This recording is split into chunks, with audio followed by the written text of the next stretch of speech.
Hey guys, tonight we begin with medieval emergency fixes, the kind invented at 3 in the morning while a city was burning and people were coughing.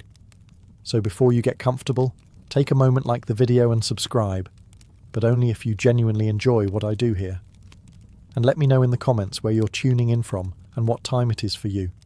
It's always fascinating to see who's joining us from around the world. Now, dim the lights and let's ease into tonight's journey together. Quarantine was not invented by doctors, scientists, or anyone wearing a reassuring white coat. It was invented by medieval officials staring at a city full of corpses and saying, "All right, something is clearly happening here. No microscopes, no medical textbooks, just a horrifying pattern and a strong desire to stop digging graves." Medieval port cities noticed it first. A ship arrived. Everyone got excited. Trade resumed. And then, within days, people started coughing in a way that suggested this was not going to end well. Bells rang, streets emptied. Someone inevitably said, "This didn't happen before the ship showed up." And just like that, humanity stumbled into epidemiology by accident.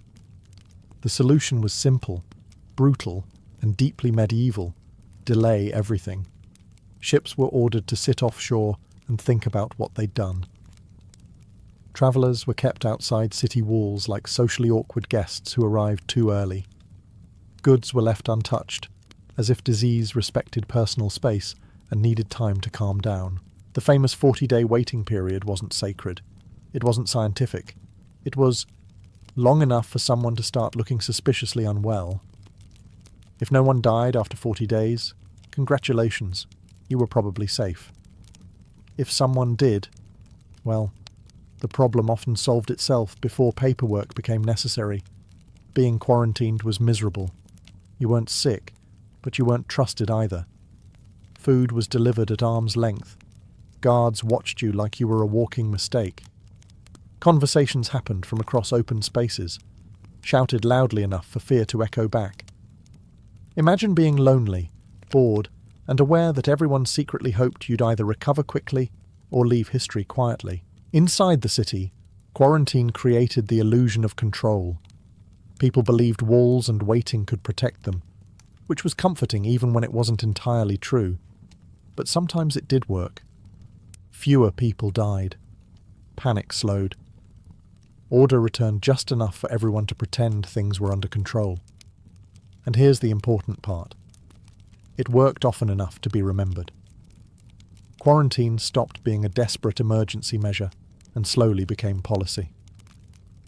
Observation turned into tradition. Tradition hardened into law.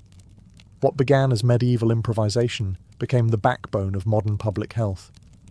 Today, quarantine sounds clinical, responsible, organised. Back then, it was closer to, "Stand over there, don't touch anything, we'll see what happens." Not elegant, not kind, but effective enough to survive 800 years. Bureaucracy wasn't invented because medieval rulers loved forms, folders, or the quiet joy of alphabetical order.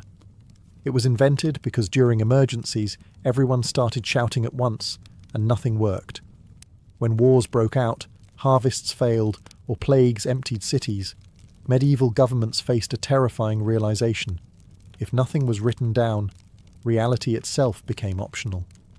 In early crises, rulers relied on memory and verbal commands. This went about as well as you'd expect. Who owed taxes? No one remembered. Who had already paid? Also unclear. Who owned which land now that half the village had fled or died? Excellent question. Arguments multiplied faster than rabbits with ambition, so officials reached for the most powerful tool available: ink. Lists appeared. Ledgers were created. Names were recorded. Properties were described in exhausting detail. Suddenly, survival required paperwork. This wasn't administration for efficiency's sake, it was damage control. When society started unraveling, writing things down was the only way to keep it from completely melting into chaos. Census records emerged not because rulers cared deeply about demographics, but because they needed to know who was still alive. Tax rolls weren't about fairness. They were about making sure someone, anyone, was still funding the kingdom. Court records multiplied because relying on witnesses during mass panic proved unreliable. Shockingly, frightened people lie. The medieval clerk became a quiet emergency worker.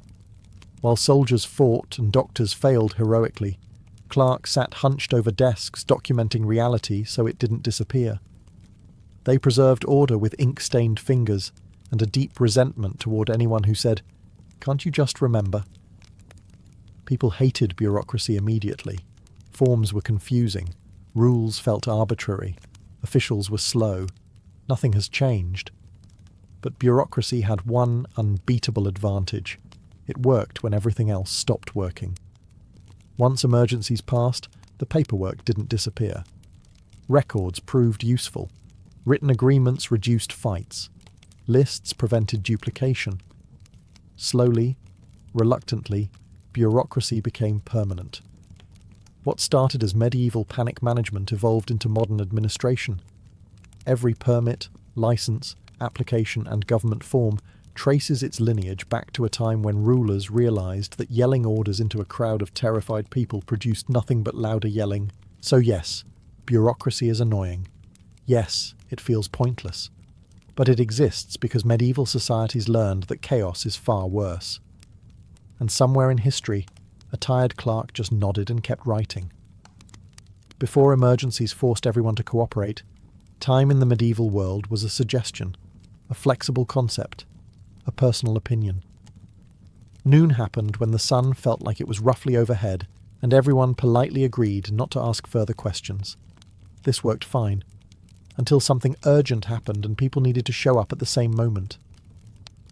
When cities faced attacks, fires, curfews, or food shortages, vague timekeeping became a liability. Meet at dawn was useless if dawn meant different things to different people. Bells rang early. Bells rang late. Bells rang whenever the bell ringer felt like it. Chaos followed. Sometimes literal chaos, sometimes just a lot of yelling. So medieval cities did something revolutionary. They standardized time, not out of scientific curiosity, but out of sheer frustration. If the city was going to defend itself, pray together, close gates, or distribute food, everyone needed to agree on when those things happened. Church bells became the backbone of timekeeping. Fixed hours were established. Bells rang at set intervals. Miss the bell, and that was your fault, not the sun's. Mechanical clocks followed. Large, inaccurate, expensive machines that still did one thing better than nature. They were consistent. And consistency, during emergencies, was everything. Standard time allowed guards to change shifts reliably. Markets opened and closed on schedule. Curfews could be enforced without arguments about shadows. Coordinated responses became possible.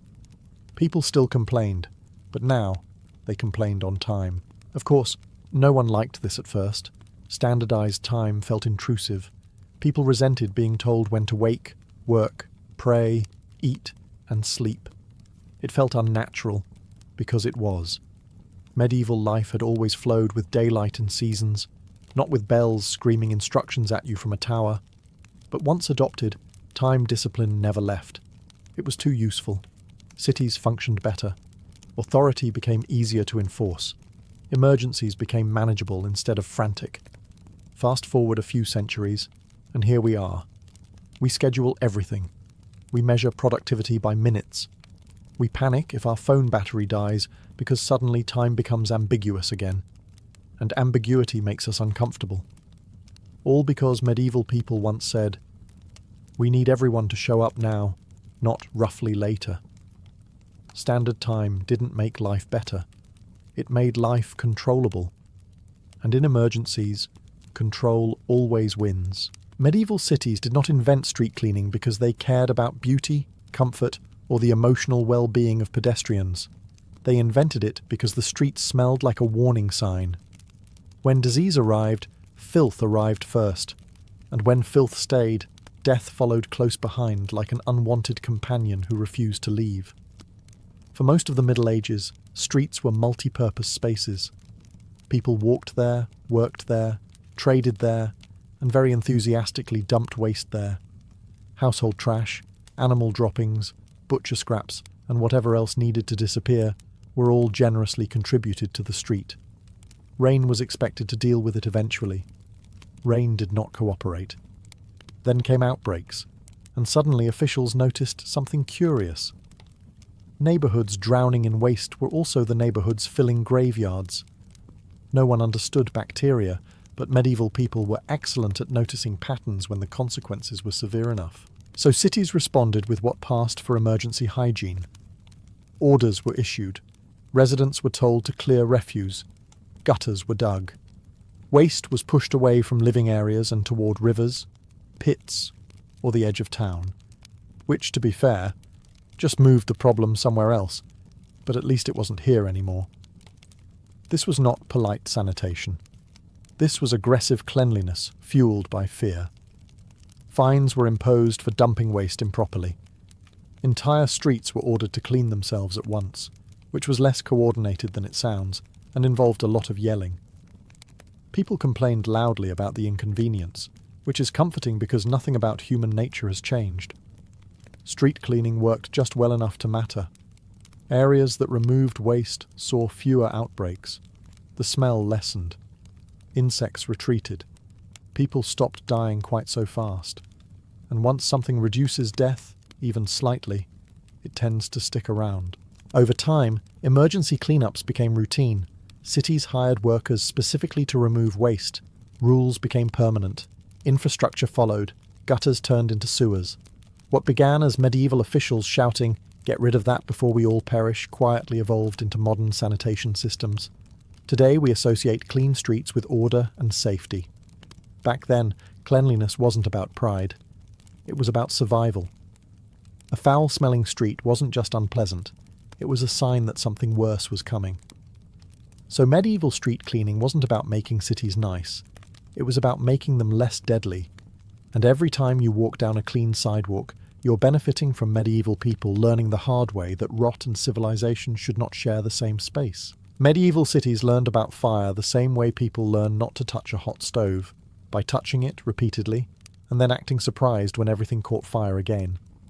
Wood, thatch, narrow streets, open flames, and constant wind formed a perfect partnership dedicated to total urban destruction. A single spark could erase an entire neighbourhood. One careless hearth, one overturned candle, one bakery getting a little too ambitious. And suddenly the city was on fire in a way that felt personal. Flames jumped from roof to roof like they had a schedule. People didn't evacuate calmly. They ran, screamed, and tried to save items that, in hindsight, were deeply replaceable. After rebuilding the same cities for the third or fourth time, medieval authorities reached a revolutionary conclusion. Maybe this keeps happening for a reason. Emergency rules followed. Thatched roofs were banned in certain areas. Stone and tile were encouraged, or forcibly required. Buildings had to be spaced apart, not for aesthetics, but to give fires fewer opportunities to socialize. Hearths were regulated. Chimneys were inspected. Open flames were suddenly everyone's business. These weren't thoughtful urban reforms. They were trauma responses. People hated the rules. Stone was expensive. Tile was heavy. Spacing buildings meant giving up valuable land.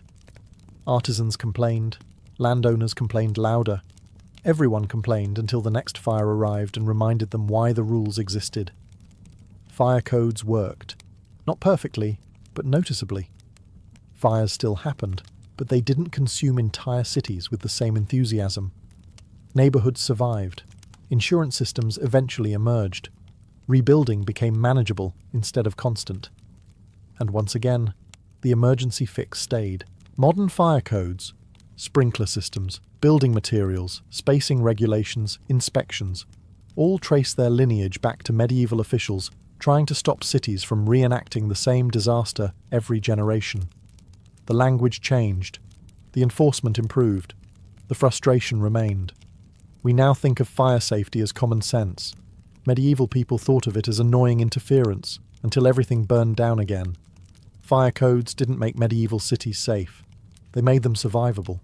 And every time a building inspection annoys you, remember, it exists because someone, centuries ago, watched their entire city burn, and said, "Never again, or at least not this badly." Medieval hospitals were not places you went to get better. They were places you went so everyone else wouldn't get worse. Healing was optional. Containment was the goal. When plagues and epidemics swept through medieval cities, officials faced a familiar problem. Sick people were everywhere, and healthy people were becoming sick simply by standing too close. No one understood germs, but everyone understood proximity. Being near the sick was bad. Being far away felt safer. So medieval cities invented a solution that was less medical breakthrough and more strategic relocation. Hospitals were created as holding areas, places to put the ill, the injured, the contagious, and sometimes just the inconveniently coughing. These buildings were often outside city walls, downwind, or tucked into corners where no one important had to look at them. This wasn't cruelty for cruelty's sake. It was triage on a societal scale. Inside these early hospitals, care was basic at best. Patients were fed, prayed over, and occasionally treated with remedies that ranged from mildly helpful to actively alarming. But the real function of the hospital wasn't curing disease, it was slowing its spread. If sick people were concentrated in one place, the rest of the city could keep functioning. Markets stayed open, guards stayed healthy, authority remained intact. People were terrified of hospitals. Being sent there felt like exile with extra coughing. Families avoided them until they couldn't. Once inside, patients were largely on their own, tended by religious orders, volunteers, or people with limited options and strong stomachs. And yet, it worked. Not perfectly, not kindly, but enough to matter. Cities with designated care spaces saw fewer uncontrolled outbreaks. Panic eased. Death became organised instead of chaotic, which sounds grim, but organisation was progress. Over time, something unexpected happened. Knowledge accumulated. Care improved. People noticed which practices helped and which made things worse. Hospitals slowly shifted from isolation centres into places of treatment. Emergency containment evolved into medicine. Modern hospitals are clean, scientific, and designed for recovery. But their ancestor was a medieval decision that went something like, put the sick over there, away from us, preferably behind a wall. Not elegant, not compassionate by modern standards, but effective enough to change history. Hospitals exist today because medieval societies learned that separating illness from daily life was the first step toward surviving it. In a medieval emergency, confusion was often more dangerous than the crisis itself. Fires, riots, invasions, outbreaks, all of them shared one fatal weakness. Nobody knew who to listen to. When everyone is shouting instructions at once, authority dissolves into noise. Medieval cities discovered this the hard way, usually while something important was burning. Early on, authority relied on reputation. That man is in charge. Worked fine, until you couldn't recognize that man in a crowd of terrified people running in every direction. During chaos, titles meant nothing if they weren't visible. So medieval societies did something brilliantly simple. They dressed authority differently. Guards wore specific colours. Town officials carried distinctive symbols. Messengers had recognizable clothing. Soldiers were marked clearly, so civilians knew who was allowed to yell orders without being punched in the face. Uniforms weren't about style. They were visual shortcuts for obedience. This was especially critical during emergencies. If a fire broke out, people needed to know instantly who was directing evacuations. If a curfew was enforced, citizens had to recognize enforcement without debate. When plague hit, uniformed officials could deliver orders without stopping to prove their identity every 5 minutes. Uniforms replaced explanation. And it worked. People followed visible authority more readily, not because they trusted it, but because uncertainty was worse. A uniform meant someone had permission to act. In panic situations, that alone was enough. Of course, people resented uniforms immediately. They always have.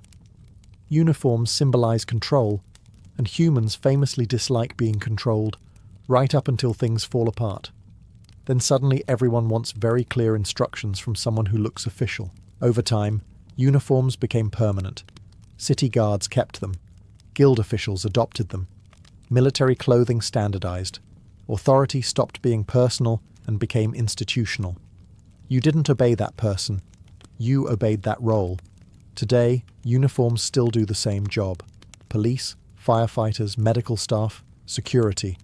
Their clothing signals authority, responsibility, and expected behavior. We respond automatically. We step aside. We listen. We comply. All because medieval people once realized that during emergencies, asking, "Who are you?" wastes time. Uniforms didn't make authority wiser. They made it visible. And in moments of chaos, visibility is often the difference between order and collapse. Medieval rulers didn't invent rationing because they enjoyed telling people no. They invented it because medieval emergencies had a habit of turning full granaries into empty promises overnight. Wars dragged on, winters overstayed their welcome, harvests failed spectacularly, and suddenly everyone wanted the same loaf of bread at the same time. This did not end well. Early on, cities tried optimism. They encouraged moderation. They asked people to be reasonable. Medieval history is very clear on how that went. When fear arrived, so did hoarding. The wealthy stockpiled. The desperate panicked. Prices exploded. Fights broke out in markets over grain that didn't exist anymore. Someone always tried to sell a sack of flour that was mostly wishful thinking. So authorities stepped in with the least popular solution imaginable: control. Rationing meant limits, fixed prices, set quantities, specific days for distribution.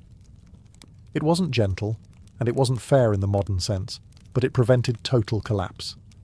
If everyone got a little, fewer people starved immediately. If supplies were tracked, panic slowed. If rules existed, order followed, grudgingly. Grain was the most tightly controlled resource. Bread shortages caused riots faster than almost anything else. Medieval governments learned very quickly that hungry crowds stop respecting authority. So they regulated bakeries, monitored flour supplies, and punished hoarders harshly. Not because they cared deeply about justice, but because bread riots were inconvenient and dangerous.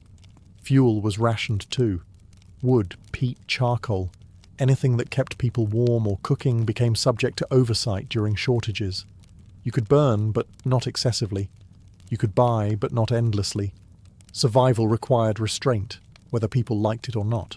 People hated rationing immediately. They complained loudly. They accused officials of favoritism. They claimed the rules were unfair, oppressive, and badly managed, which, to be fair, they often were. But rationing had one undeniable advantage. It delayed disaster. Once emergencies ended, rationing systems often stayed in place. They provided predictability. They stabilized markets. They kept prices from spiraling every time something went wrong. Modern rationing during crises, food limits, fuel restrictions, supply controls, follows the same medieval logic. When resources shrink and fear grows, unregulated freedom collapses faster than regulation ever does. Rationing isn't about control, it's about survival math. And medieval societies learned painfully that without limits, emergencies don't just kill supplies, they kill order itself. Medieval cities learned a simple truth very early on. Nothing good happens after dark. Fires started more easily. Crimes became bolder. Arguments escalated faster. And when emergencies hit, nighttime turned mild problems into full disasters, with impressive efficiency. Before curfews, medieval cities tried trust. They assumed people would behave responsibly at night. This assumption lasted exactly as long as it took for the first drunken fight, accidental fire, or panicked stampede to prove otherwise. Darkness reduced visibility, multiplied fear, and gave bad decisions a confidence boost. So cities introduced curfews. Bells rang in the evening, gates closed, and movement stopped. If you were outside after the bell, you needed a very good reason, and, I felt like it, was not accepted. Guards patrolled streets. Anyone wandering without permission was questioned, detained, or encouraged to reconsider their life choices. Curfews weren't about morality, they were about containment.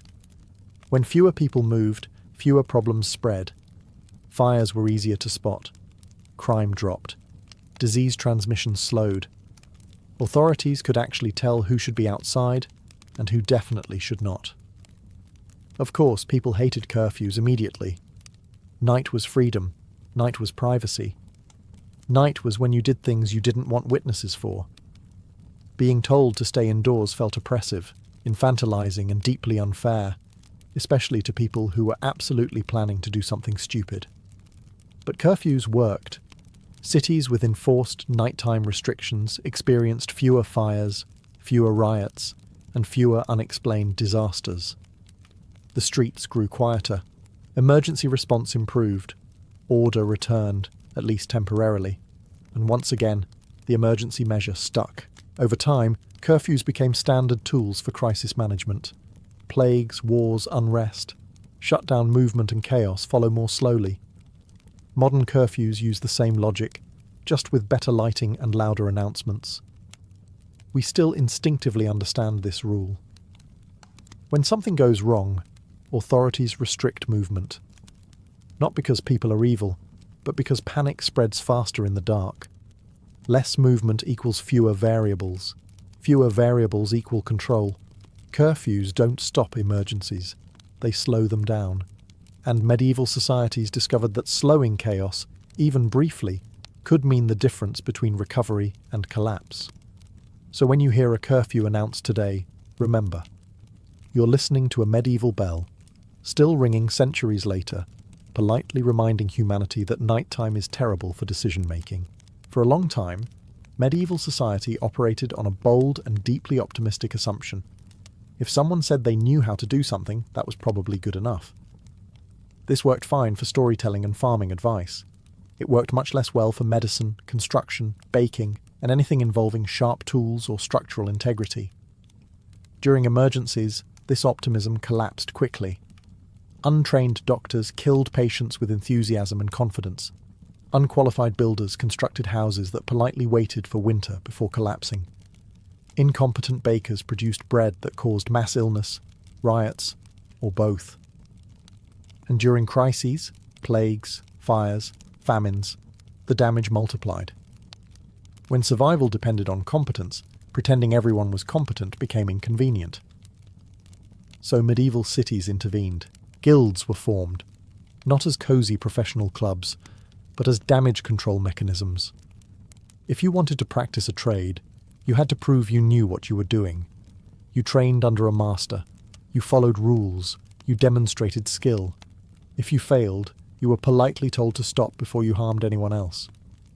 This wasn't about excellence. It was about reducing casualties.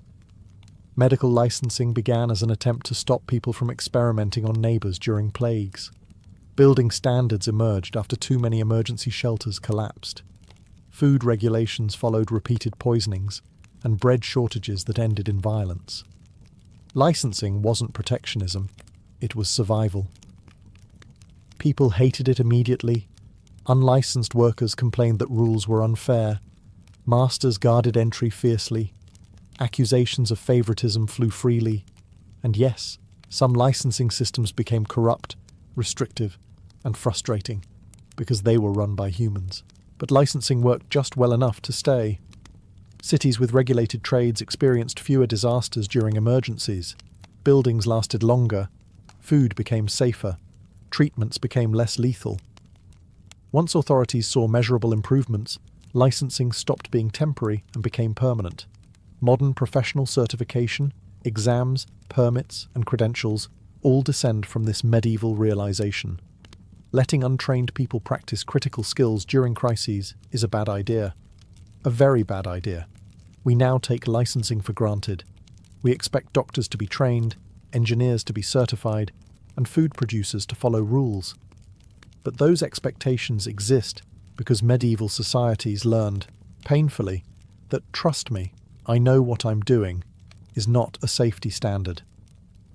Professional licensing didn't create expertise. It limited disaster. And sometimes That's the best improvement civilization can manage. Medieval cities were not planned. They happened. People built where they could, added structures wherever space appeared, and stacked lives on top of lives until the result looked less like a city and more like an architectural accident. This worked fine in peaceful times. During emergencies, it was a nightmare. When fires broke out, narrow streets acted like wind tunnels. Flames leapt effortlessly from house to house, racing faster than anyone could run. When disease spread, cramped neighborhoods passed illness along like gossip. When armies approached, chaotic layouts made defense confusing and retreat worse. Walls alone were no longer enough. After repeated disasters, medieval authorities noticed something uncomfortable. The city itself was part of the problem, so emergency fixes appeared. Streets were widened, so fires had fewer places to jump. Open spaces were created to act as fire breaks and gathering points. Certain trades were pushed away from residential areas, not because of zoning aesthetics, but because tanners, butchers, and dye makers had a habit of making emergencies worse. This was urban planning born from regret. New towns were designed differently. Grids replaced winding alleys. Markets were centralized. Wells were placed strategically. Movement was controlled not for beauty, but for manageability. A city that could be navigated easily could be defended, cleaned, and controlled during crises. People resisted, of course. Wider streets meant less building space. Relocation meant expense. Regulations felt intrusive. Medieval citizens complained that planners were ruining the character of their neighborhoods, which is comforting, because humans have complained about urban planning consistently for centuries, but the results were undeniable. Fires spread more slowly. Disease transmission decreased. Emergency responses improved. Cities recovered faster. Once officials saw that layout influenced survival, planning stopped being optional. Modern urban design still follows medieval lessons. Fire breaks, zoning laws, public squares, traffic flow all descend from the realization that chaotic cities collapse faster under pressure. We now dress these ideas in language like efficiency and livability, but their origin is far darker. Urban planning didn't make cities pleasant. It made them survivable. And every time you complain about a one-way street or zoning restriction, remember, it exists because medieval cities once burned, sickened, and panicked themselves into understanding that space matters. Especially when everything goes wrong. For a long time, medieval law existed in a wonderfully flexible state known as whatever the loudest person remembers.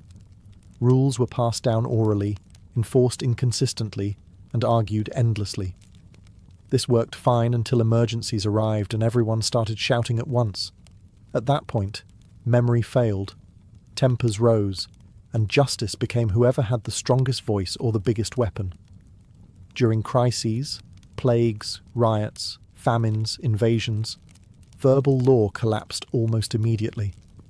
People argued over obligations, rights, exemptions, and punishments.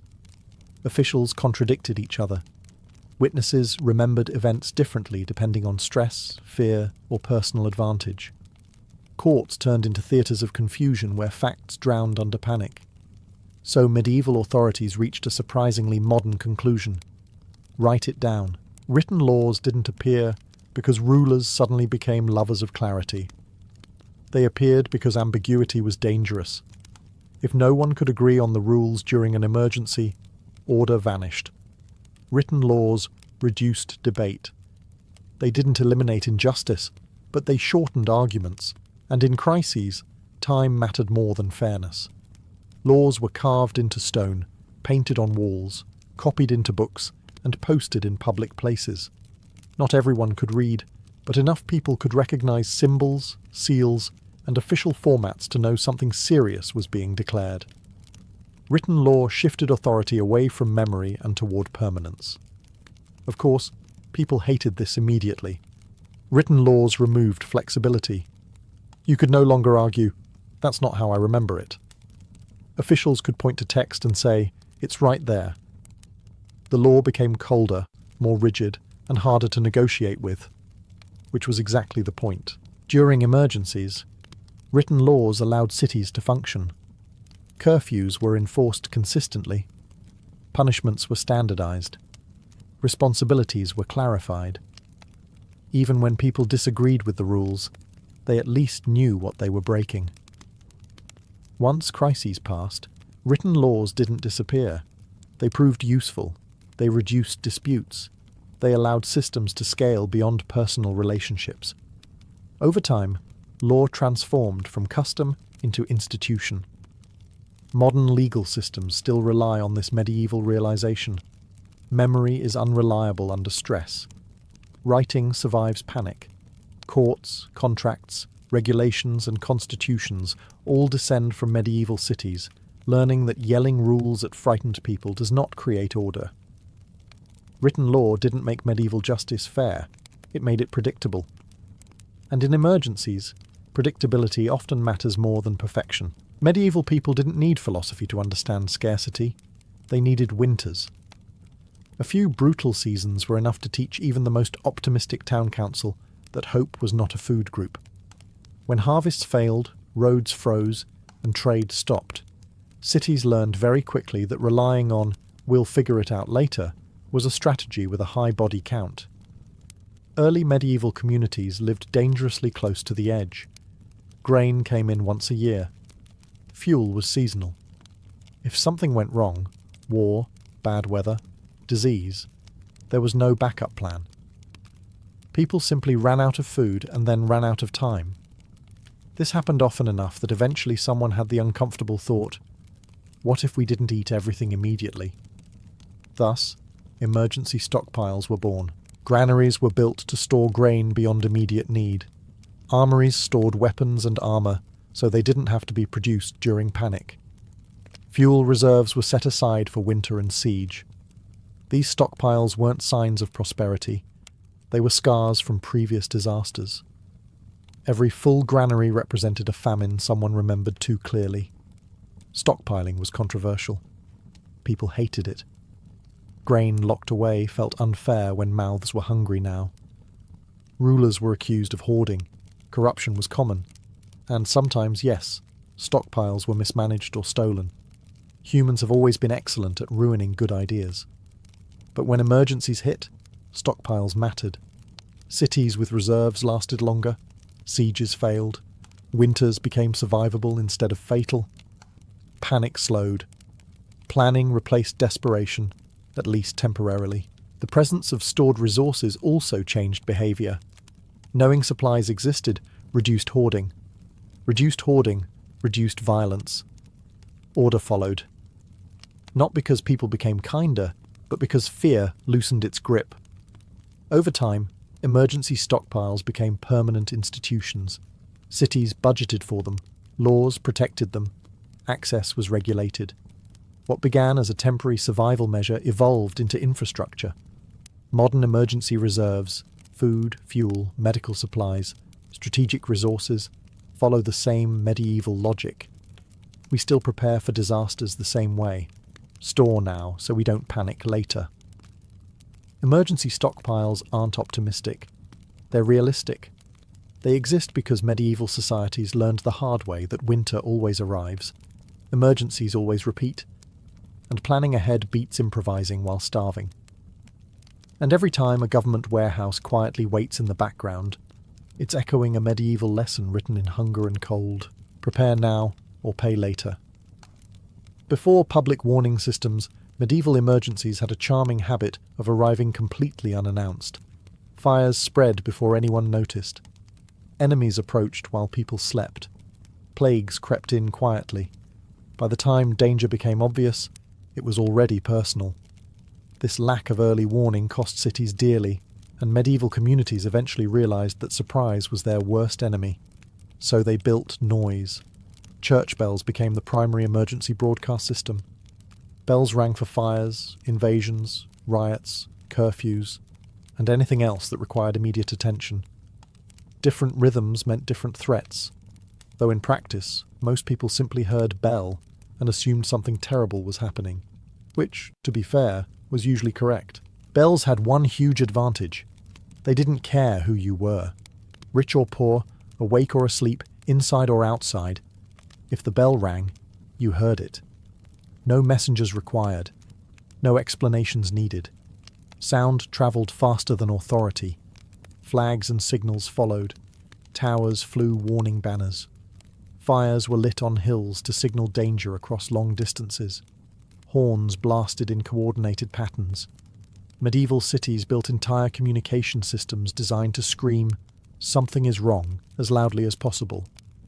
People learned to react instinctively. Bell equals action. Drop what you're doing. Look around.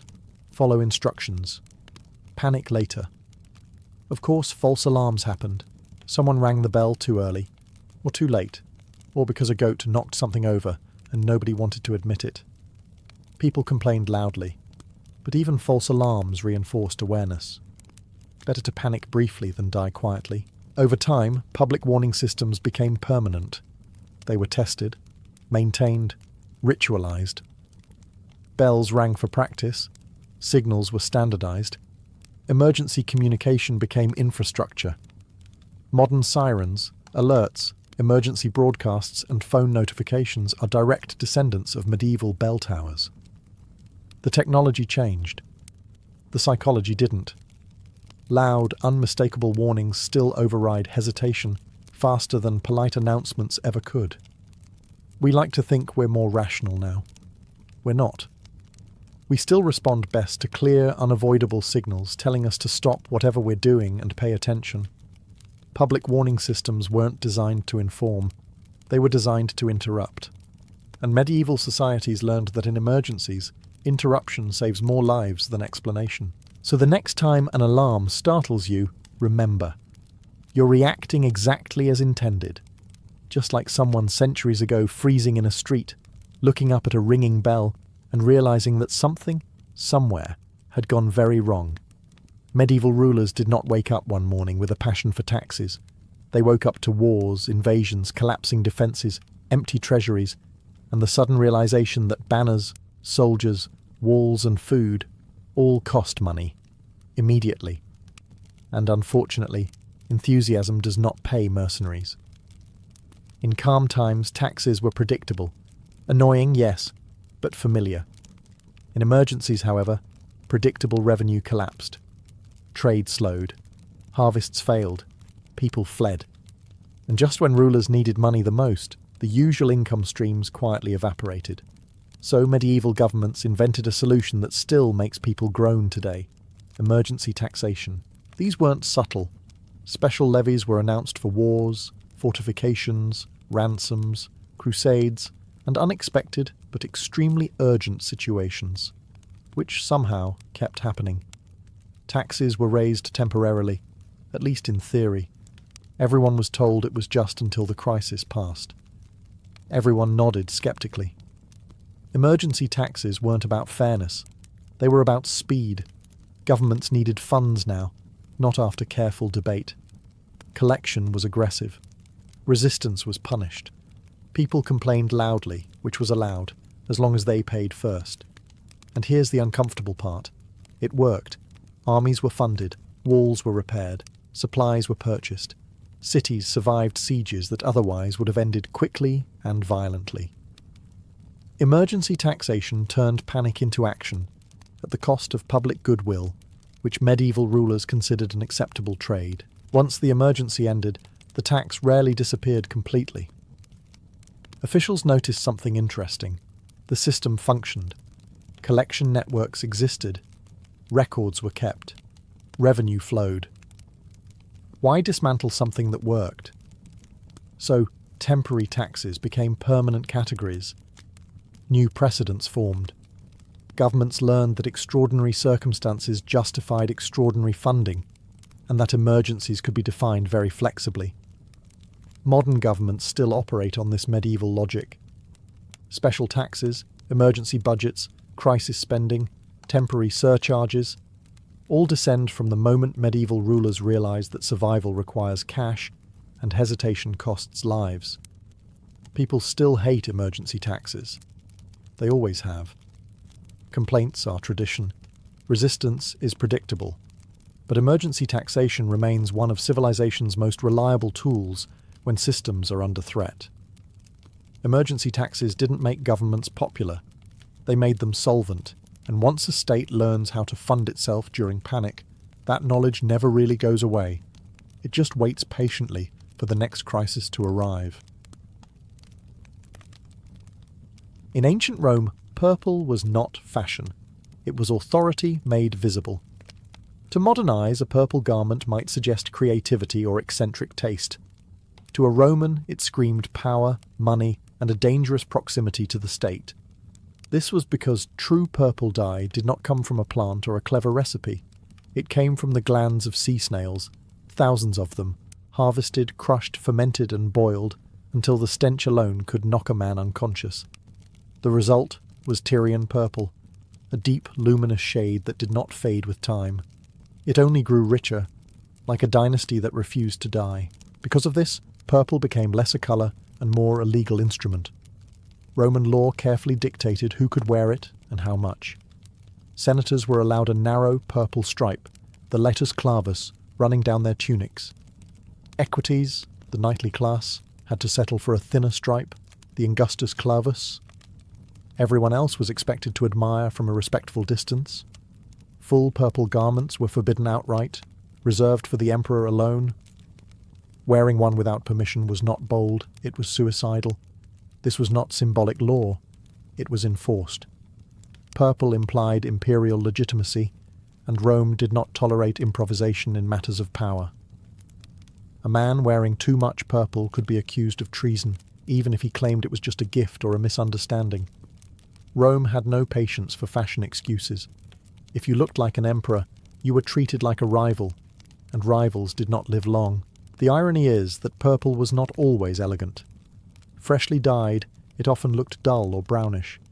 It only achieved its famous brilliance after exposure to sunlight. So wearing purple was also a performance. It had to be seen, admired, and recognized. Power in Rome was not subtle. It wanted witnesses. What makes this rule especially Roman is how casually brutal it was. Clothing became a shortcut for social sorting. You did not need to ask a man who he was. You simply looked at his tunic. One stripe, two stripes, no stripe at all. Purple did the talking, and it spoke loudly. In Rome, fabric could elevate you, protect you, or destroy you. Purple did all three. It crowned emperors, marked elites, and quietly warned everyone else to stay in their place. Silk entered Rome quietly, and immediately made everyone uncomfortable. It arrived from the east along long, dangerous trade routes, passing through hands the Romans barely understood, and cultures they half despised. By the time silk reached Roman markets, it was staggeringly expensive, feather-light, and shockingly revealing. And that last part was the problem. To Roman moralists, silk was not just fabric. It was corruption you could drape over your body. Traditional Roman clothing was heavy, structured, and modest. Wool and linen concealed the form, reinforced discipline, and projected seriousness. Silk did none of that. It clung, shimmered, and moved with the body in ways Romans associated with decadence, femininity, and moral decay. When a man wore silk, critics complained that you could see everything. When a woman wore it, they complained even louder. The Senate took this personally. Several sumptuary laws attempted to restrict or ban silk clothing altogether, especially for men. A Roman man in silk was accused of abandoning virtues, the masculine ideal of self-control, restraint, and gravity. Wearing silk suggested softness, foreign influence, and an alarming lack of shame. Seneca famously mocked silk garments as clothing that does not hide the body or even one's decency. This was Roman disapproval at its most polite. Yet silk kept spreading. The elite loved it precisely because it broke the rules. Silk whispered wealth. It suggested global reach, exotic taste, and the ability to ignore tradition without consequence. Roman women adopted it eagerly, layering silk with linen or using it as undergarments, scarves, and veils. Officially frowned upon, it was unofficially everywhere. Gold thread embroidery caused similar anxiety. Gold was permitted, but only in controlled amounts. Too much glitter suggested arrogance. Excessive decoration could trigger accusations of luxury crimes, especially during moral crackdowns. Under certain emperors, wearing too much gold could land you in court, not for theft, but for being visibly offensive. What makes this chapter deliciously Roman is the hypocrisy. The same senators who passed laws against silk often owned it. The same moralists who condemned gold embroidery accepted gifts wrapped in it. Rome never truly rejected luxury. It simply demanded that luxury know its place. Silk, like purple, became a test, not of taste, but of nerve. If you wore it, you announced that you could afford the fabric, the criticism, and the consequences. In Rome, that was the real fashion statement. The toga was not comfortable. It was not practical. It was not warm in winter or pleasant in summer. It was a massive, awkward length of wool that required careful folding, constant adjustment, and at least one free hand at all times. And yet, for Roman male citizens, it was compulsory. The toga was not clothing. It was citizenship made wearable. Only Roman citizens were allowed to wear the toga. Foreigners, slaves, freedmen, and women were excluded entirely. This meant that the toga instantly sorted society without a single word being spoken. If you saw a man in a toga, you knew he was a citizen. If he was not wearing one in the proper setting, you knew something was wrong. Public life in Rome demanded the toga. Courts, political assemblies, religious ceremonies, and official business all required it. Showing up without one was not casual. It was disrespectful. Different togas also carried different meanings. The plain white toga, the toga virilis, marked adult male citizenship. Boys wore the toga praetexta, trimmed with a purple border, until they came of age. Magistrates also wore this purple-edged toga, visually reminding everyone that authority was present. Candidates for office bleached their togas until they were painfully white, creating the toga candida, the origin of the word candidate. Roman politics was literally a whitening contest. Failure to wear the toga correctly could have consequences. Appearing in public dressed too casually might suggest moral laxity or political disrespect. Wearing a toga incorrectly, letting it slip or fold improperly, made you look incompetent or unserious. Roman elites practiced wearing the toga like a skill because it was one. You had to move, gesture, and even sit in a way that respected the garment. Rome expected you to suffer for your status. Ironically, many Romans hated the toga. Writers complained it was heavy, restrictive, and outdated. By the late Empire, people increasingly preferred tunics and cloaks in daily life. But tradition kept the toga alive long after practicality died. The toga was Rome insisting on being Rome. What made the toga powerful was not beauty, it was obligation. You wore it because the state demanded it, because your ancestors had worn it, and because not wearing it meant stepping outside the social order. In Rome, clothing did not follow life. Life followed clothing. In ancient Rome, footwear was not an afterthought. It was a declaration. Before a Roman ever spoke, his shoes had already announced his status, his job, and how seriously he should be taken. This was a society that believed hierarchy should be visible at ground level. Roman citizens wore closed shoes. Slaves did not. This distinction mattered. A barefoot man in the city was immediately read as enslaved, disgraced, or desperately poor. Footwear marked freedom as clearly as a legal document. Even freedmen, though technically citizens, were often recognized by simpler, cheaper shoes that quietly betrayed their origins. Color mattered as well. Senators wore distinctive black leather shoes with crescent-shaped ornaments on the front. These were not decorative flourishes. They were signals. The moment you saw those crescents, you knew a man belonged to the ruling elite. Remove the crescents, and the authority vanished. Shoes in Rome could elevate you or erase you. Magistrates and high officials wore red or reddish-brown footwear, visually separating them from the crowd. Soldiers wore the caligae, heavy hob-nailed boots designed for marching and battle. These boots were so iconic that the future Emperor Caligula earned his nickname from them. He was literally Little Boot, named after the miniature military sandals he wore as a child among the legions. In Rome, even childhood footwear could become political branding. Indoor rules were strict too. Romans did not casually track street filth into private spaces. Shoes were often removed inside homes, especially in wealthier households. Slaves handled footwear, cleaning and storing it. A guest who refused to remove his shoes risked appearing rude or uncivilized. Manners, like everything else, were enforced through fabric and leather. Punishment could also be expressed through shoes. Criminals and disgraced individuals might be forbidden from wearing proper footwear, forcing them into public humiliation. Being seen barefoot was not just uncomfortable, it was socially devastating. It announced vulnerability and loss of protection under Roman norms. What makes Roman shoe rules fascinating is how precise they were. You could tell a man's rank without seeing his face. Look down, and the truth was there. Leather quality, colour, ornamentation, and condition all spoke clearly. In Rome, shoes did not just protect your feet, they protected your position, and if you stepped outside your assigned role, the wrong pair of sandals could betray you faster than any witness. In ancient Rome, what a woman wore was treated as a public statement about her character. Clothing was not just decoration, it was surveillance. Roman society believed that a woman's virtue, marital status, and sexual behaviour should be readable at a glance, and fashion was the tool used to enforce that belief. The most important garment was the stola. This long draped dress was reserved exclusively for respectable married women.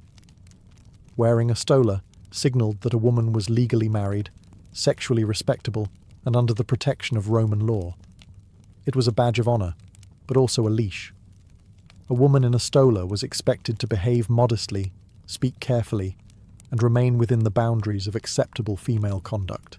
The garment did not just mark status, it demanded compliance. Women who were unmarried, enslaved, or freed women did not wear the stola. Prostitutes were explicitly forbidden from wearing it. Instead, they were often associated with the toga, a garment otherwise reserved for male citizens. This was not accidental. Forcing prostitutes into the toga symbolically stripped them of feminine respectability and pushed them into a legal grey zone. Roman law made sure clothing itself delivered the insult. Adulteresses faced even harsher treatment. A woman convicted of adultery could be legally barred from wearing the stola forever. This punishment was devastating. It meant public exposure, lasting shame, and a permanent downgrade in social standing. Every time she stepped outside, her clothing announced her disgrace. Rome believed punishment should be visible, ongoing, and impossible to forget. Colours and materials mattered too. Respectable women were expected to dress modestly, even when wealthy. Excessive jewellery, heavy makeup, or revealing fabrics could trigger accusations of moral looseness. A woman could be criticised not for breaking the law, but for dressing like someone who might. Reputation in Rome was preventative justice. At the same time, elite women constantly pushed these boundaries. Hairstyles grew elaborate, fabrics grew finer, jewellery grew heavier. The rules were rigid, but enforcement often depended on class. A senator's wife could bend fashion laws far more easily than a poor woman ever could. Morality, like everything else in Rome, was flexible for those who could afford it. Roman women lived inside a wardrobe of expectations. What they wore determined how they were treated, judged, and remembered. In Rome, clothing did not express identity. It enforced it. In ancient Rome, hair was never just hair. It was a social signal, a political statement, and occasionally a legal issue. The way you wore your hair, or whether you had any at all, quietly announced your age, gender, moral standing, and loyalty to Roman values. For men, facial hair was especially loaded. Early Roman tradition favoured clean-shaven faces. Beards were associated with Greek philosophers, foreign customs, or personal mourning. A Roman man who suddenly grew a beard without explanation could invite suspicion. Was he grieving? Was he rejecting Roman norms? Or worse, was he trying to look like a philosopher without doing the thinking? Barbershops were public spaces of control. A man's first shave marked his transition into adulthood and citizenship. This moment was ceremonial. The cut hair might be dedicated to a god, reinforcing the idea that grooming was tied to civic life. To neglect one's appearance was to neglect one's duties. Sloppy hair suggested a sloppy citizen. Women's hair was even more tightly monitored. Modest styles were associated with virtue and marital respectability. Married women were expected to cover or carefully arrange their hair in public. Loose or elaborately styled hair could imply sexual availability or moral ambition, depending on who was judging. Roman writers spent an alarming amount of time criticizing women's hairstyles, usually as a stand-in for criticizing women themselves. Hair also played a role in punishment and humiliation. Criminals, adulterers, and enslaved individuals could have their hair forcibly cut or shaved. This was not about hygiene. It was about visibility. Hair loss marked loss of dignity. A shaved head made a person instantly recognizable as disgraced or powerless. Fashion trends could even become political.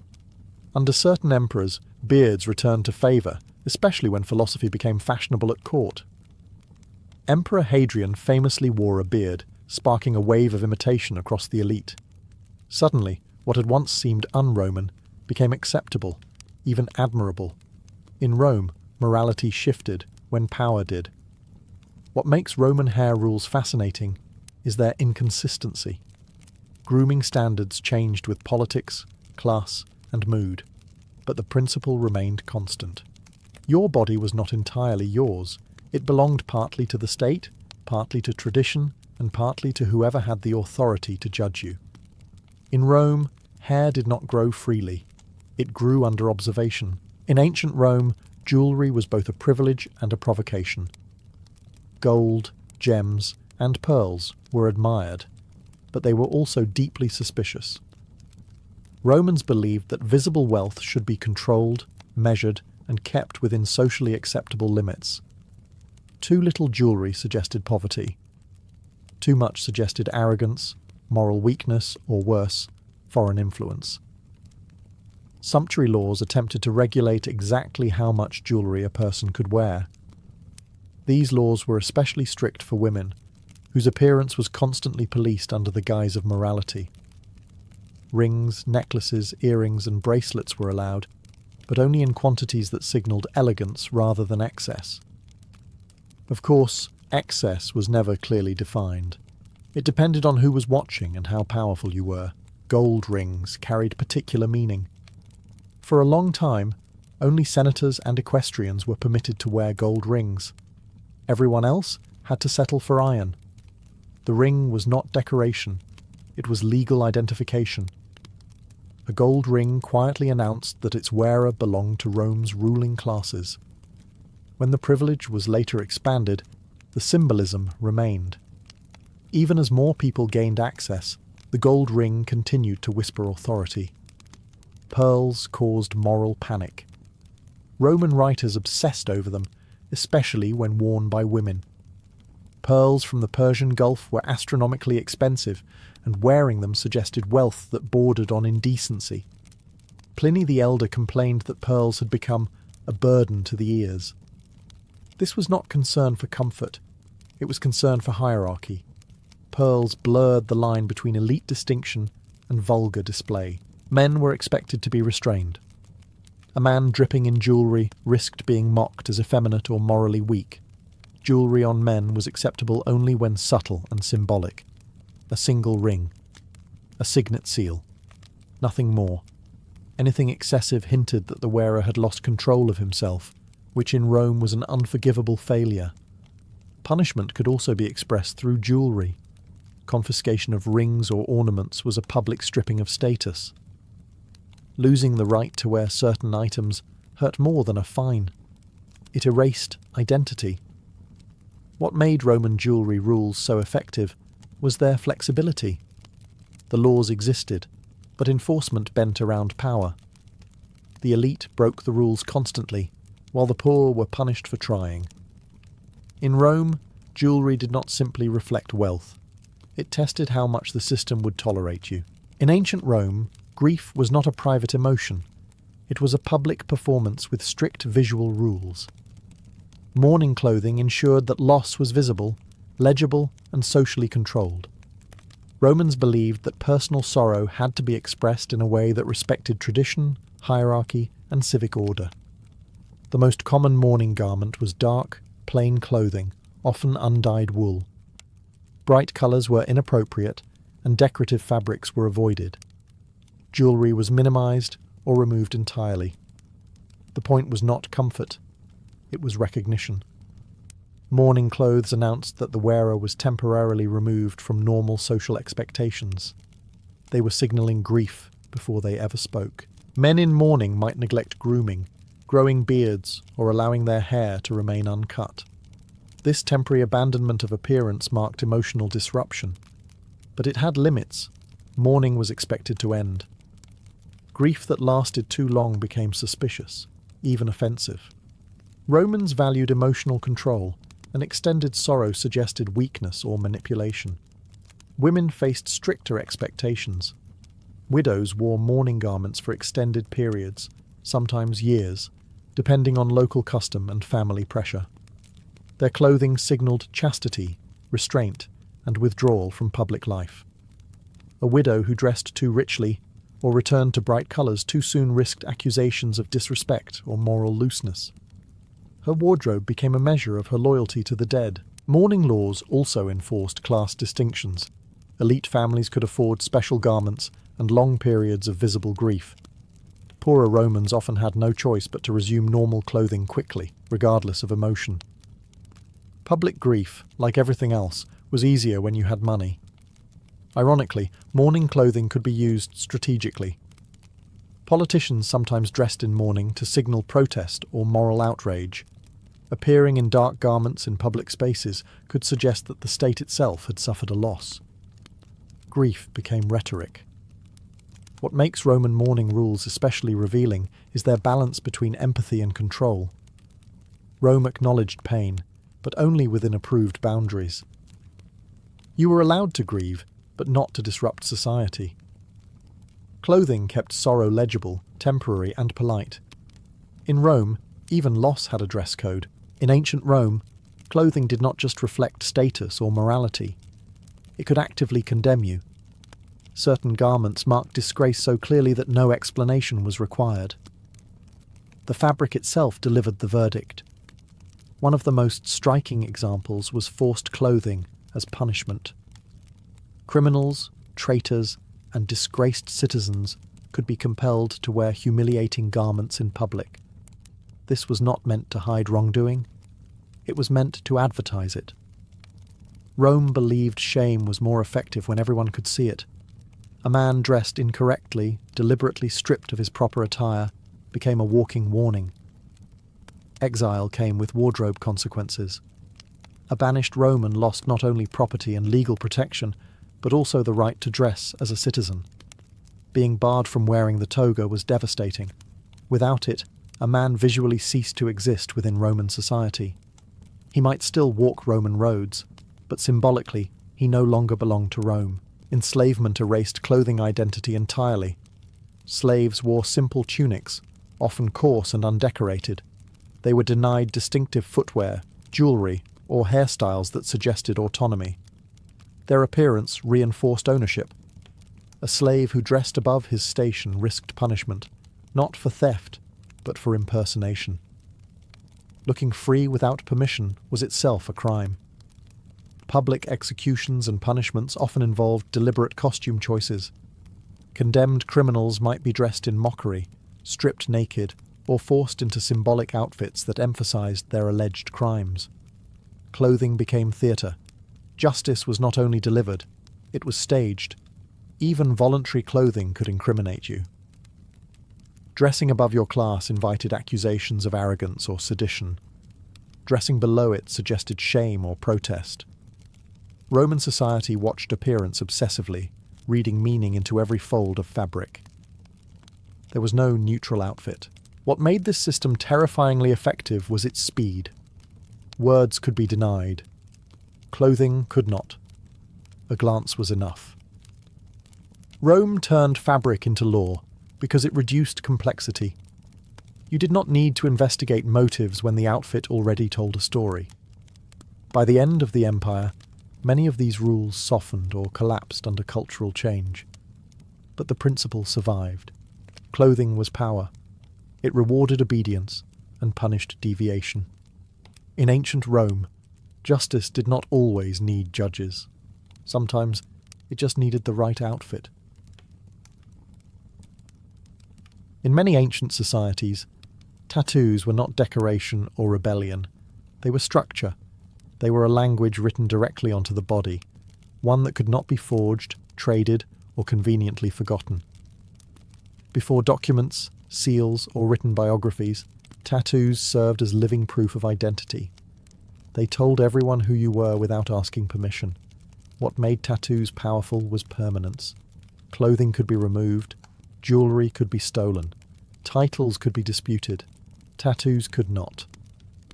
Once inked, your body itself carried your social position. In cultures where honour, lineage, and achievement mattered more than wealth, this permanence was essential. Tattoos turned the human body into an archive. In many ancient cultures, not everyone was allowed to be tattooed. This is a crucial point modern interpretations often miss.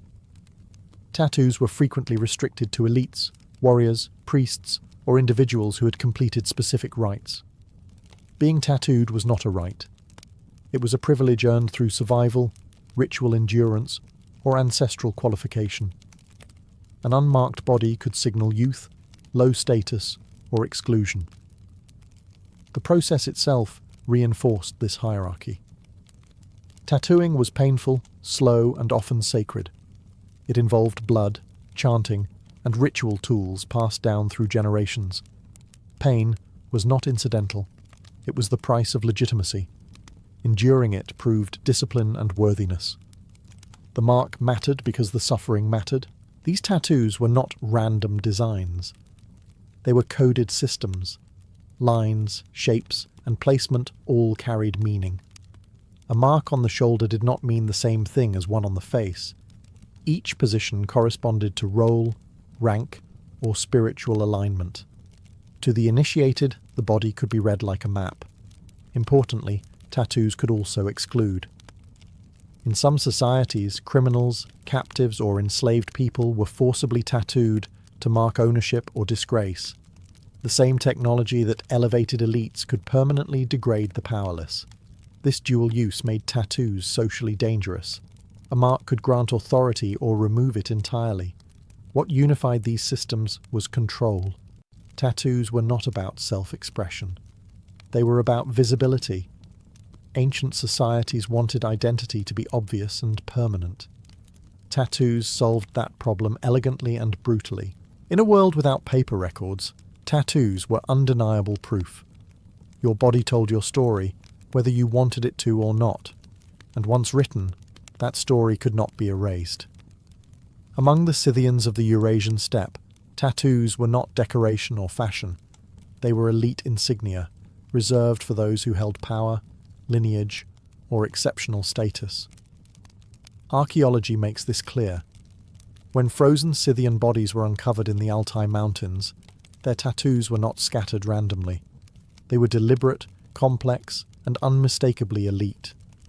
Scythian tattoos depicted animals in motion, stags with twisted antlers, predatory cats mid-leap, birds of prey locked in eternal flight. These were not aesthetic choices. Each animal symbolized specific qualities admired by Scythian society: speed, dominance, vigilance, ferocity. To carry such imagery on your body was to publicly claim those traits as part of your identity. Placement mattered as much as imagery. Tattoos appeared on shoulders, arms, backs, and legs, areas associated with strength and mobility. Faces were rarely marked, suggesting restraint and hierarchy. Not everyone was entitled to carry the full visual language of power. The most elaborate tattoos appear on individuals buried with weapons, gold ornaments, and sacrificed horses. In other words, leaders. Scythian tattoos functioned as visual biographies. They recorded achievements, lineage, and spiritual affiliation. A warrior's body told a story long before he spoke. Among nomadic cultures where communities constantly moved and written records were impractical, this mattered deeply. Identity needed to travel with the person. Tattoos solved that problem. Pain again played a role. The Scythians used primitive tools, likely bone or metal needles, and natural pigments. Tattooing was slow and agonizing, but endurance was the point. A tattoo that hurt proved the bearer was worthy of what it represented. Weakness could not hide behind ink. What is especially revealing is who was not tattooed. Ordinary individuals, servants, and captives show little to no evidence of complex tattoos. This absence speaks volumes. Tattoos marked those who mattered. An unmarked body was not pure, it was insignificant. To modern eyes, Scythian tattoos look artistic. To ancient Scythians, they were unmistakable signs of authority. They declared power in a world without palaces or crowns. When you saw the tattoos, you knew who you were dealing with. On the steppe, ink replaced architecture. Power was not built in stone, it was carried in flesh. In Polynesian societies, tattoos were not symbols you chose, they were inheritances you carried. Tattooing was a sacred act that bound the living to their ancestors, transforming the human body into a genealogical record. The word tattoo itself comes from the Polynesian tatau, meaning to strike, a reminder that these marks were earned through ritual, not whim. Polynesian tattoos mapped lineage. Each line, curve, and repetition corresponded to family history, social rank, and ancestral deeds. Chiefs wore the most complex designs because their genealogy was the most extensive. Their bodies displayed generations of authority. To look at a heavily tattooed chief was to see his bloodline rendered visible. Placement was rigidly structured. Certain patterns belonged only on specific parts of the body. The thighs, hips, and lower torso often bore designs associated with strength and leadership. Facial tattoos marked noble status and spiritual authority. You could not simply decide to wear a pattern. Wearing the wrong tattoo in the wrong place was not insulting, it was sacrilegious. Tattooing was overseen by specialists who held immense religious authority. These tattoo priests memorized designs passed down through generations. Mistakes were unthinkable. A wrong line could misrepresent ancestry or offend ancestral spirits. Tattooing was therefore slow, ceremonial, and painful. Tools were made from bone or shell, tapped rhythmically into the skin. Blood was expected. Endurance was mandatory. Pain again served a purpose. Completing a tattoo demonstrated discipline, maturity, and readiness to carry ancestral responsibility. Children were not fully tattooed.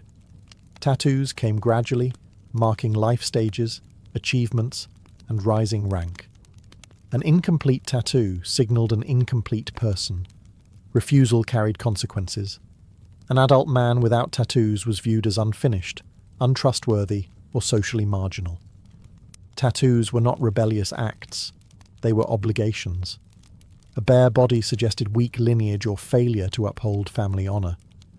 What makes Polynesian tattoo culture extraordinary is its precision. These were not decorative images, they were living documents. Every mark carried legal, spiritual, and social meaning.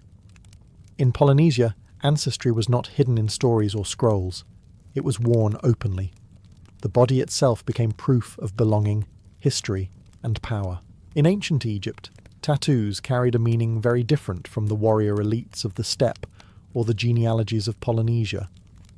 Here, tattoos were closely tied to protection, fertility, and sacred function. They were less about public dominance and more about divine alignment. And notably, they were overwhelmingly worn by women. Archaeological evidence from mummies, especially female mummies from the Middle Kingdom, shows patterns of dots, lines, and diamond shapes tattooed across the abdomen, thighs, breasts, and lower back. These were not ornamental flourishes. Their placement strongly suggests ritual protection connected to pregnancy and childbirth. The marks sat precisely where pain, danger, and vulnerability were greatest. Egyptian childbirth was lethal. Infection, hemorrhage, and complications were common. Tattoos acted as permanent amulets, invoking protective deities such as Bez and Taweret. In this context, the tattooed body became sacred ground. The ink marked a woman as guarded by the gods, her flesh symbolically armoured against chaos. Tattooing in Egypt was likely restricted. These marks do not appear randomly across the population. They are concentrated among women associated with temples, dancers, priestesses, or elite households. This suggests tattoos were signs of ritual responsibility rather than social rebellion. A tattooed woman was not marginal. She was consecrated. The designs themselves were functional. Repeated dots may have created optical movement during pregnancy, visually interacting with the expanding body. Some scholars argue they served as focal points during labour, combining physical marking with psychological and spiritual support. Whether or not that was intentional, the symbolism is clear. These tattoos were activated by life events. Unlike other cultures, Egypt did not use tattoos heavily to mark rank in men. Male bodies were largely left unmarked. Authority was expressed through clothing, wigs, jewellery, and posture. Tattoos belong to the liminal spaces of life: birth, fertility, ritual performance. This distinction matters. It shows that tattoos were not universally about power in the political sense. In Egypt, power meant survival, continuity, and divine favour. Tattoos expressed that quietly and permanently. To modern eyes, Egyptian tattoos can look subtle or even decorative. But in their time, they were serious tools. They marked bodies that stood at the threshold between life and death. In ancient Egypt, tattoos were not statements. They were safeguards. In the classical Mediterranean world, tattoos carried a sharply different meaning. For the Greeks and Romans, tattoos were not marks of prestige. They were marks of control. Ink on the body usually meant you had lost something: freedom, honour, or legal standing.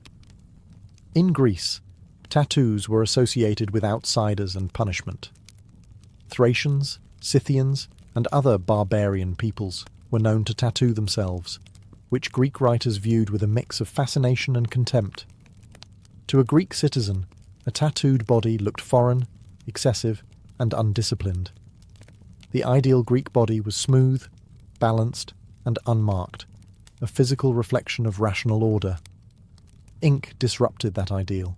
Because of this, tattoos became tools of humiliation. Criminals, prisoners of war, and enslaved people could be tattooed to mark ownership or guilt. These marks were not symbolic. They were administrative. A tattoo might state who owned you, where you came from, or what crime you had committed. The body became a label. Rome inherited and intensified this logic. Romans used tattoos to mark enslaved people, gladiators, and criminals condemned to hard labour. These tattoos often appeared on visible parts of the body, including the face or forehead, ensuring that shame followed the individual everywhere. Removal was nearly impossible. Disgrace was meant to be permanent. Ironically, Roman soldiers sometimes received tattoos as identification marks, usually on the hand or arm. But even here, the tattoo was not honorific. It was practical. It ensured loyalty and prevented desertion. The message was clear: your body belongs to the state. This is where the Roman view becomes especially revealing. Tattoos were not condemned because they were painful or permanent. They were condemned because they removed choice. A tattooed person had been claimed by an authority stronger than themselves. That authority could be a master, a court, or the empire. There is a quiet brutality in this system. While other cultures used tattoos to elevate identity, Rome used them to flatten it.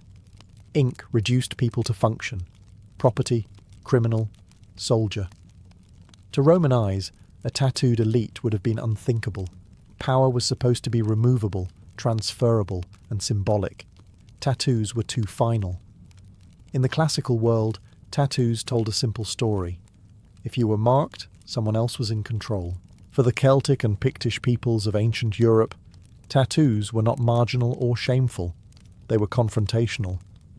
Roman writers repeatedly described northern warriors as painted, tattooed, or stained with pigment, often emphasizing how unsettling this made them on the battlefield. To the Romans, these marks looked chaotic. To the Celts and Picts, they were deliberate declarations of identity and dominance.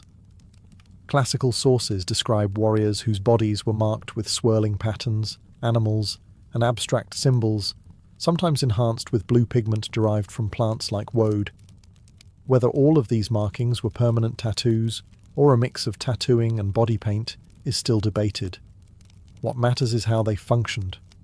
These marks transformed the body into a visible extension of territory, tribe, and lineage. Celtic tattoos appear to have been closely tied to warrior status. Not every member of society bore them. The most elaborate markings were likely reserved for fighters who had proven themselves in combat. To mark the body was to declare that it had survived violence and was ready to inflict it. A tattooed warrior announced experience before lifting a weapon. The designs themselves reinforced this message. Interlocking patterns suggested continuity and endurance. Animal motifs evoked strength, speed, or ferocity. These were not random images. They were symbolic armor. When a warrior entered battle, his tattoos moved with him, amplifying intimidation. The body became a living banner. What makes Celtic tattooing especially interesting is its relationship with land. Many designs mirrored patterns found in metalwork, stone carvings, and sacred sites. The same visual language appeared on bodies, weapons, and monuments. This created continuity between person, tribe, and landscape. To mark your skin was to claim belonging not just to a group, but to a place. Roman horror at these tattoos reveals their power. Romans described them as savage because they could not control them. These marks were not imposed by the state. They were chosen within the tribe, earned through action, and carried with pride. To Rome, this kind of bodily autonomy was threatening. In Celtic and Pictish cultures, tattoos were not accessories. They were declarations of readiness, belonging, and resistance. The body itself became territory that could not be conquered easily.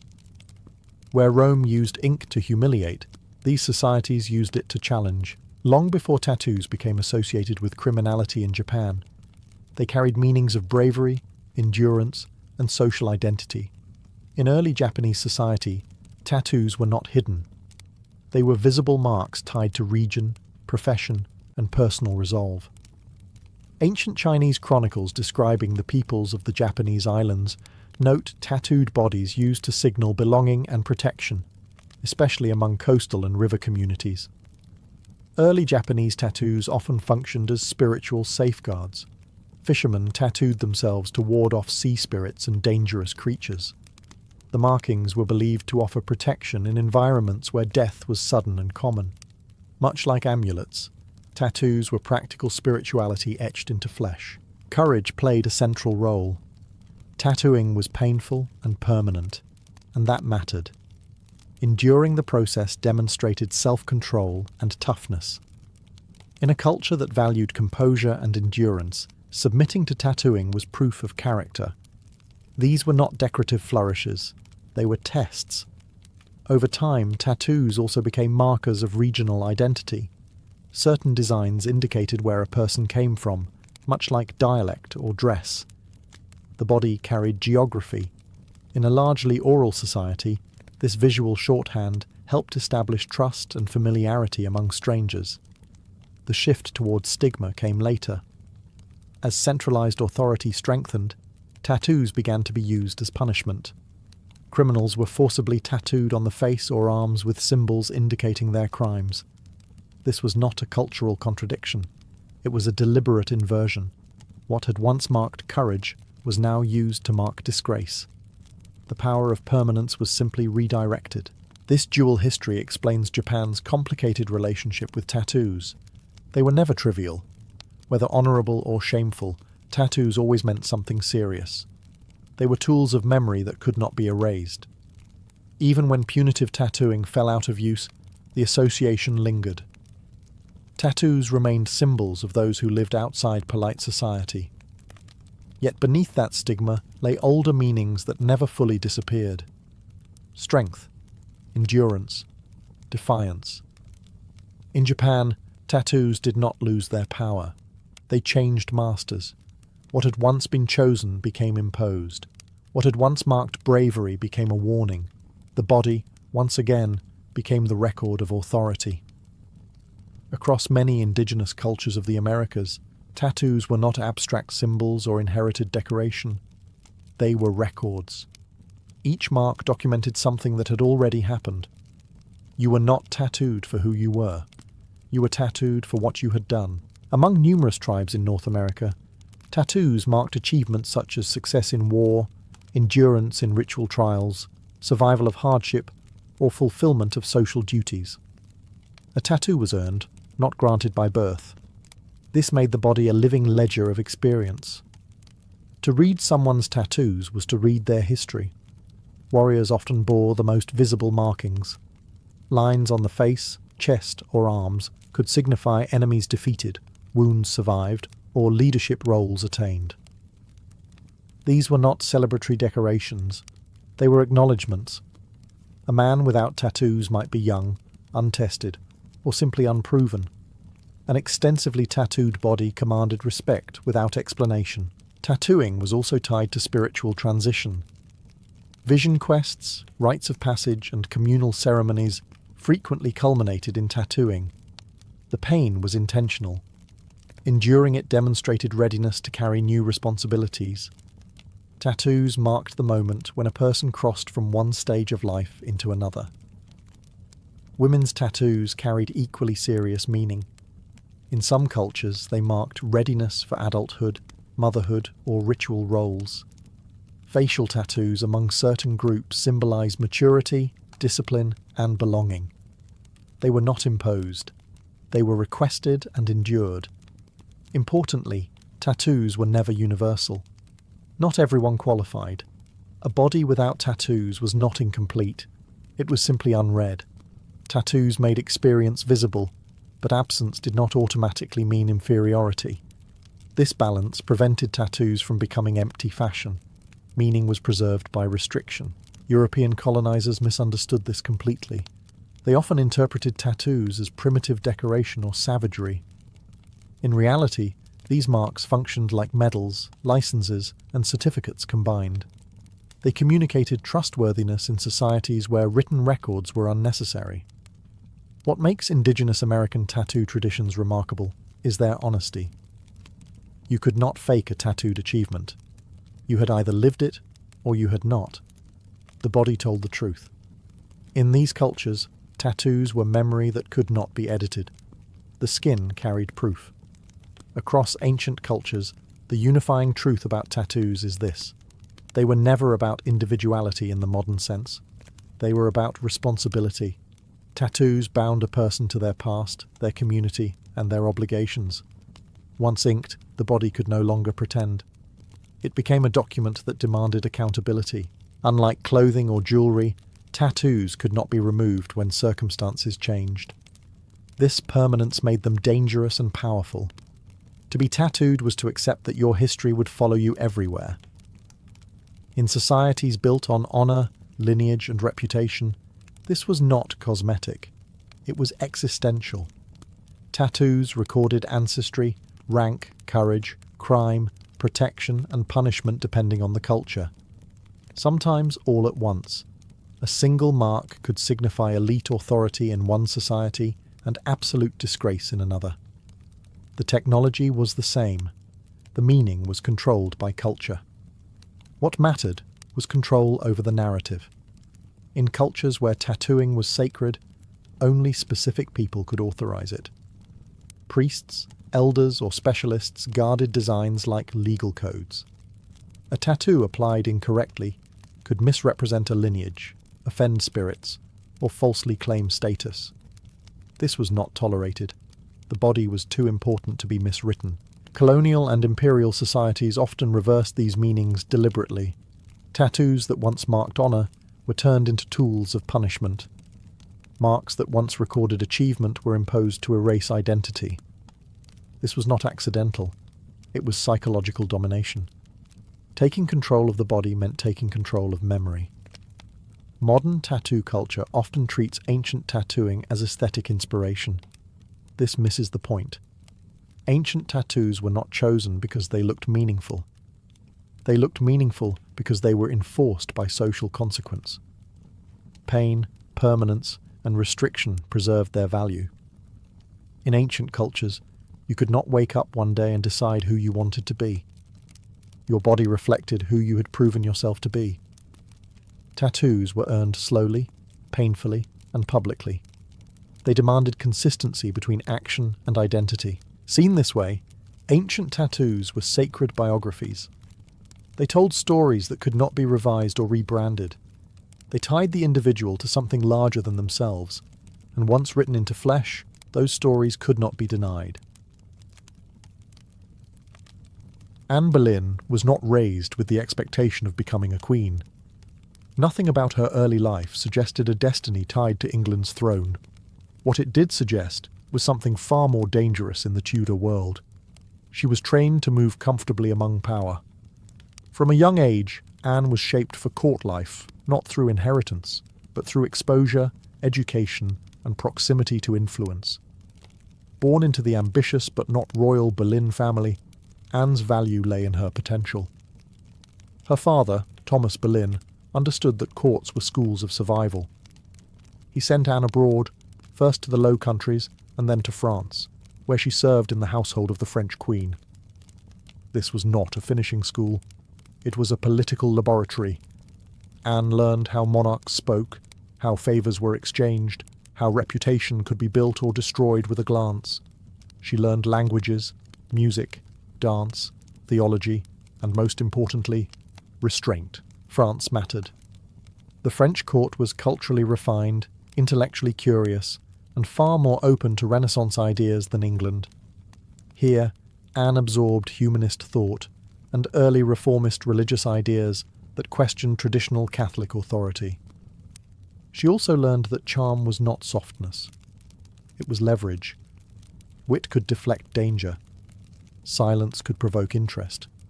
Attention could be rationed. Anne returned to England not as a naive courtier, but as someone visibly different. She dressed in continental fashion, spoke with confidence, and carried herself with a self-assurance that unsettled people. She was not universally admired. Some found her sharp. Others found her unsettling. But she was noticed, and in a Tudor court, being noticed was the first step toward influence. Crucially, Anne understood something many did not. Power did not only belong to kings, it flowed through access, conversation, and timing. She watched queens, favourites, and mistresses rise and fall. She saw how proximity to a monarch could elevate a family or erase it overnight. Anne did not arrive at court dreaming of a crown. She arrived equipped to survive proximity to it. That distinction matters, because when power finally turned its attention toward her, she was not unprepared. She had been trained for this environment long before England realised what kind of woman had returned. She was not born to rule. She was trained to endure courts, and that made her far more dangerous. When Anne Boleyn returned to the English court, she entered a familiar and dangerous ecosystem. Kings took mistresses. Women gained influence through intimacy. This was not scandalous. It was routine. What made Anne extraordinary was that she refused to play the expected role. Henry VIII noticed Anne sometime in the mid-1820s. At the time, he was already involved with her sister, Mary Boleyn, who had been his mistress and quietly discarded. Anne understood exactly what that pattern meant. Becoming another royal mistress offered short-term favour and long-term ruin. She had seen it before. She chose differently. Anne did not reject the king outright. That would have been reckless. Instead, she controlled access.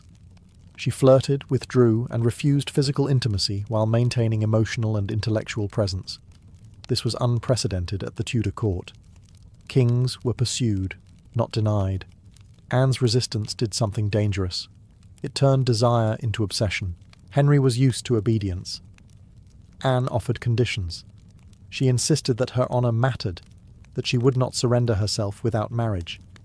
Whether this stance came from genuine belief, political calculation, or both is still debated. What matters is the effect. Anne shifted the balance of power. The king was no longer the sole decision-maker. He was reacting. Court factions took notice immediately. Some saw Anne as reckless, others saw opportunity. If she succeeded, her rise would be spectacular.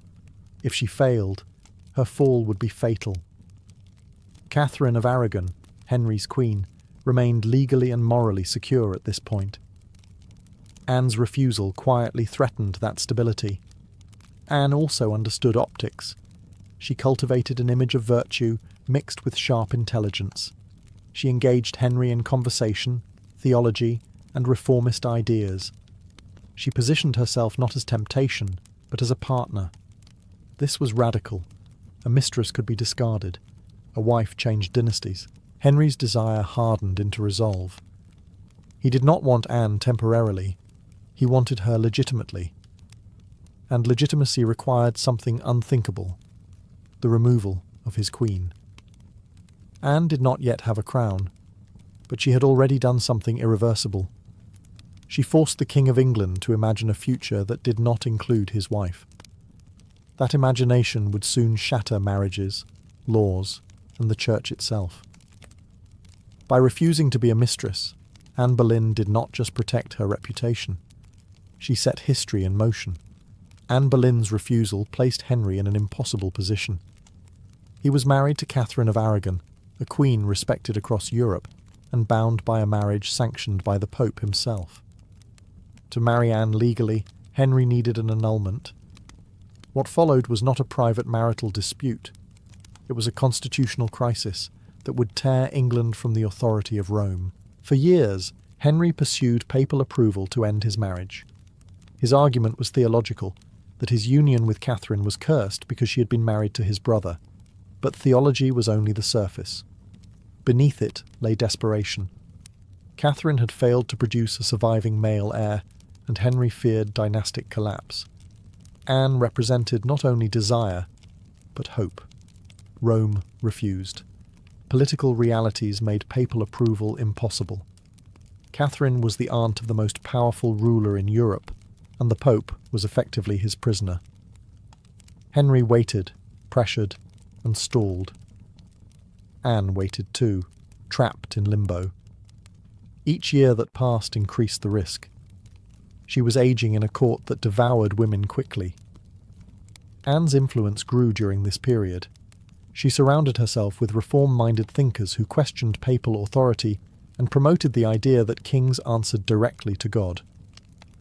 These ideas did not originate with Anne, but she amplified them. They offered Henry a way out. When Rome would not bend, Henry changed the rules. He declared himself the supreme authority over the church in England. This was not a sudden rebellion. It was a calculated transfer of power. With parliamentary support, Henry severed England's obedience to the Pope. The English church was born from frustration, desire, and politics. In secret, Henry married Anne. Later, she was crowned queen. The symbolism was enormous.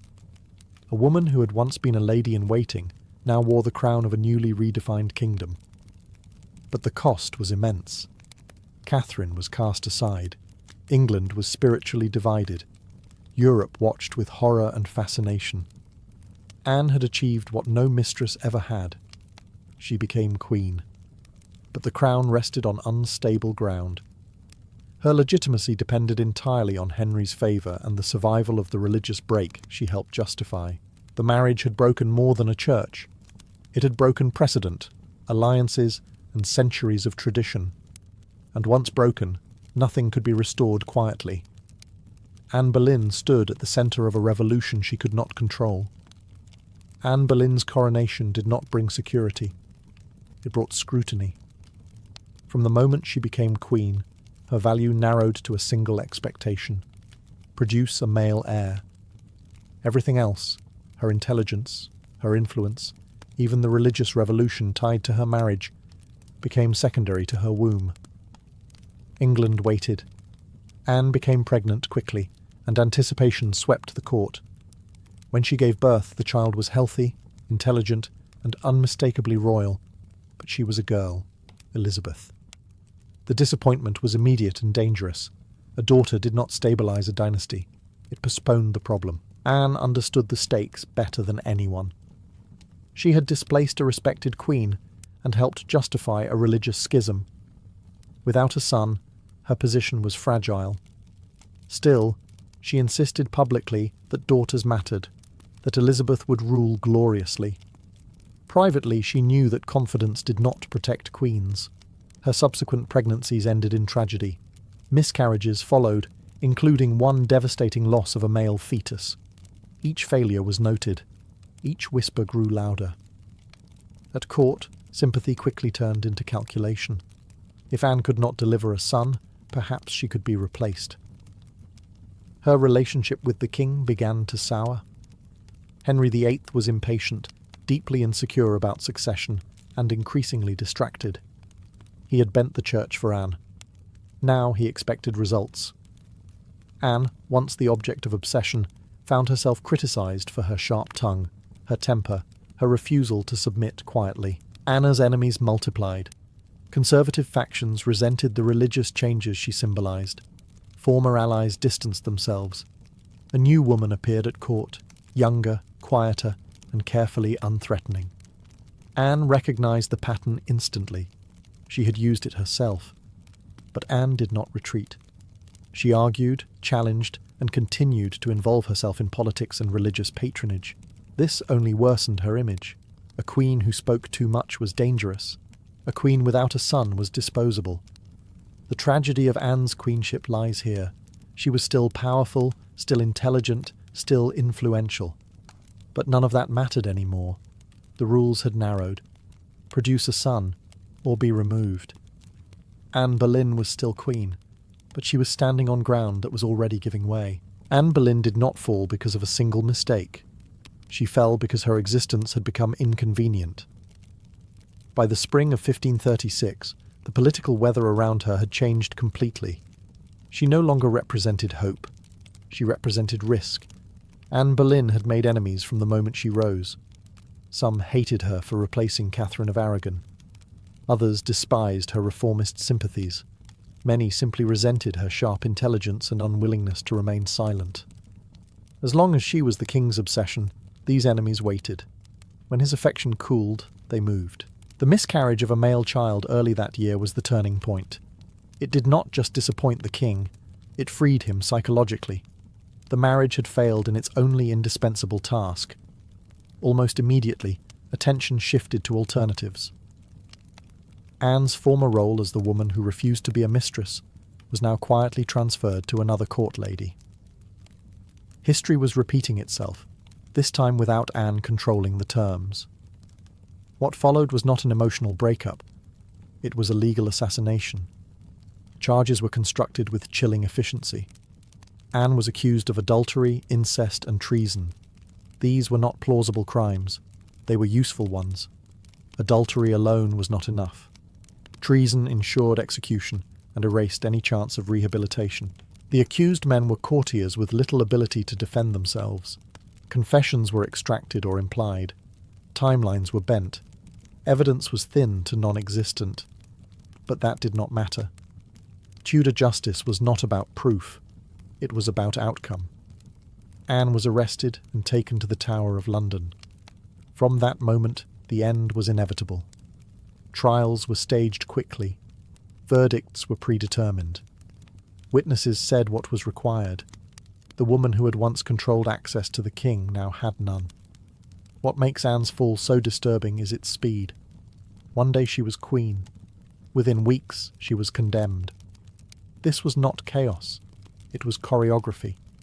Every step was designed to remove her cleanly and permanently. Anne understood this. Her reported composure during imprisonment was not denial. It was clarity. She knew the system she had helped reshape was now being used against her. Her rise had changed England. Her fall reminded everyone of something even more important. In Tudor England, proximity to power was never protection. It was exposure. Anne Boleyn was no longer needed, and in this world, that was a death sentence. Anne Boleyn's trial was not designed to discover truth. It was designed to end a problem. By the time she was brought before her judges, the verdict already existed. The proceedings were theatre, staged to give inevitability the appearance of law. She was charged with adultery, incest with her brother, and conspiring to kill the king. These accusations were deliberately excessive. Ordinary adultery would have allowed imprisonment or banishment. Treason required execution. The goal was not correction, it was erasure. The evidence was absurd. Dates did not align. Witnesses placed Anne in locations she could not possibly have been. Some alleged encounters were said to have occurred in public spaces, under constant supervision. But Tudor courts did not require coherence. They required compliance. Anne defended herself fiercely. Contemporary accounts describe her as articulate, controlled, and incredulous. She denied every charge. She challenged inconsistencies. She reminded the court of her status and service. None of it mattered. The judges were nobles whose futures depended on the king's satisfaction. Justice was not blind. It was obedient. Her brother, George Boleyn, was tried separately and condemned just as swiftly. The inclusion of incest charges served a specific purpose. It ensured total moral destruction. Anne was not merely disloyal. She was portrayed as monstrous. This narrative justified not only her death, but the rewriting of her entire legacy. The speed of the trials was striking. There was no prolonged investigation, no serious defence. Sentences were delivered as formalities. The machinery moved too smoothly to be accidental. This was the state protecting itself from embarrassment. What makes Anne's trial especially grim is its intimacy. The men judging her had dined with her. They had benefited from her rise. Some owed their positions to her influence. Now they watched her fall without protest. Survival demanded silence. Anne was found guilty on all counts. The sentence was death. Even then, the king's mercy was staged. He granted her execution by sword rather than axe, a cleaner, faster method reserved for nobility. It was a final performance of controlled cruelty. The trial stripped Anne of her title, her marriage, and her humanity in the public record. But it also exposed something else. The Tudor state did not need truth. It needed closure. Anne Boleyn was no longer a queen. She was a problem that had been formally solved.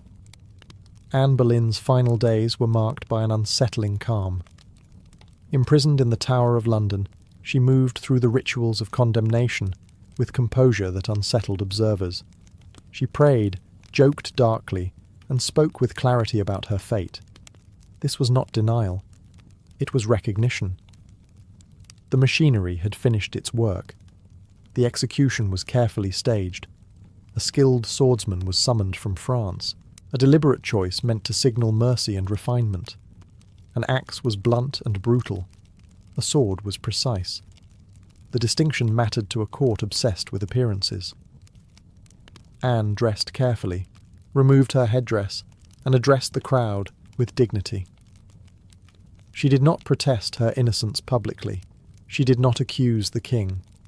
She followed the script expected of a condemned queen. The blade fell once. Her death was swift. The crowd dispersed. Within days, the king was engaged to another woman. The message was unmistakable. The future would proceed without pause. But Anne's story did not end on the scaffold.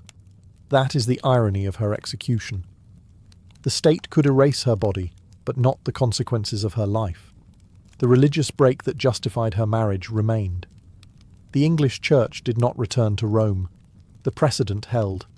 Most significantly, her daughter lived. Elizabeth, the child whose birth had disappointed the court, would one day rule England longer and more effectively than any Tudor monarch. The Queen they had dismissed as a failure produced one of the most formidable rulers in English history. Anne's reputation shifted over time. To some contemporaries, she remained a seductress and heretic. To others, she became a victim of tyranny. Later generations would reinterpret her again and again. projecting their own anxieties and ideals onto her story. Ambitious woman, reformer, martyr, pawn, architect. What remains consistent is her impact. Anne forced a king to break a church, destabilise Europe, and rewrite succession law. She did this not through armies or titles, but through refusal, intelligence, and timing. Her power was personal, and that made it threatening. Anne Boleyn did not survive the system she helped reshape, but the system could not undo what she had set in motion. Her death closed a chapter violently. It did not restore the old order. In Tudor England, memory was as dangerous as ambition, and Anne Boleyn was never forgotten. In the years immediately following Anne Boleyn's execution, her name was treated with caution. Officially, she was disgraced. Her marriage was annulled, her title erased, her memory reduced to a mistake best forgotten. But history does not always cooperate with official narratives. Anne's daughter, Elizabeth I, grew up under a shadow that never fully lifted. She was declared illegitimate. She was removed from the line of succession. She was raised carefully, watched closely, and reminded implicitly of how dangerous royal favour could be. Yet in this constrained environment, Elizabeth absorbed the most important lesson Anne had never been allowed to finish learning: survival through restraint. Elizabeth inherited more from Anne than blood. She inherited intelligence, linguistic skill, political instinct, and a deep understanding of how power punished women who appeared threatening. Unlike her mother, Elizabeth learned to cloak ambition in patience. She watched the chaos left behind by Henry's marriages. She saw queens rise and fall. She learned what visibility cost. Ironically, the very qualities used to condemn Anne became Elizabeth's strengths. Anne had spoken too sharply, acted too boldly, challenged too directly. Elizabeth learned to delay, deflect, and remain unreadable. Where Anne forced decisions, Elizabeth postponed them. Where Anne demanded legitimacy through marriage, Elizabeth ruled by refusing it. When Elizabeth eventually ascended the throne, she inherited a kingdom permanently altered by her mother's life. England was no longer obedient to Rome. The monarch was the head of the church. Religious identity was national, not papal. All of this traced directly back to Anne's marriage and execution. Elizabeth's reign would later be celebrated as stable, brilliant, and triumphant. But that stability was built on lessons learned from catastrophe. Anne's fate became Elizabeth's warning manual. Every calculated silence, every delayed decision, every carefully staged appearance carried the ghost of her mother's story. Anne had tried to secure power through legitimacy and proximity. Elizabeth secured it through distance and ambiguity. Both strategies were responses to the same reality, a system that devoured women who misjudged its limits. In this sense, Anne Boleyn did not fail to produce a successful heir. She produced the most prepared ruler England could have had at that moment. Elizabeth ruled not despite Anne's death, but because she understood it. The daughter succeeded where the mother could not by rejecting Anne's legacy, but by surviving it. Anne Boleyn's greatest influence came after she was gone. Stripped of her title, executed as a traitor, and officially erased from royal favour, she should have vanished into history as a cautionary footnote. Instead, her life became a fault line that permanently altered England's political, religious, and cultural landscape. The English Reformation did not reverse itself once Anne was dead. The break with Rome remained. Monasteries stayed dissolved. The crown retained control over the church. What had been justified to obtain Anne became the new normal. Even those who despised her benefited from the system her existence had forced into being.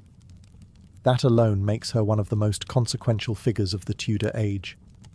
Anne also changed how queenship was understood. Before her, queens were expected to be obedient, fertile, and politically quiet.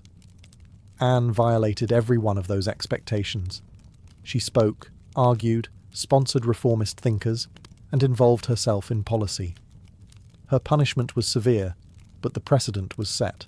Queens could be political actors. The danger was not participation. It was miscalculation. Her story became a warning embedded in Tudor culture. Women learned from it. Men learned from it. Proximity to power was seductive, but unstable. Favour could turn lethal overnight.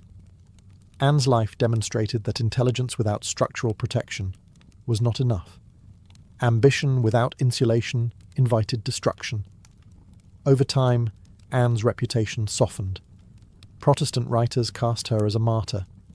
Later historians reassessed the evidence against her and found it hollow. Modern interpretations often see her not as a schemer, but as a woman navigating an unforgiving system with limited options.